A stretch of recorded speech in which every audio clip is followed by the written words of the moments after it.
और बताए कैसा मजा आ रहा है? कहाँ मज़ा आ रहा है? क्यों? बिल्कुल ही मज़ा नहीं आ रहा है। ऐसा तो मैं रोज़ करता हूँ, कहाँ कुछ हो रहा है आपसे। ना आपके शरीर में वजन है, कुछ भी नहीं है। वजन तो इतनी है। बस इतनी वजन है। और बोल रही थी कि इतना मेरा ये करता हूँ करता हूँ।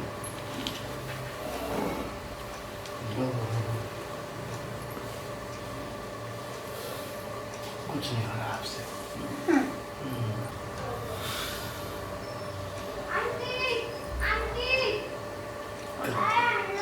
कुछ हो रहा है?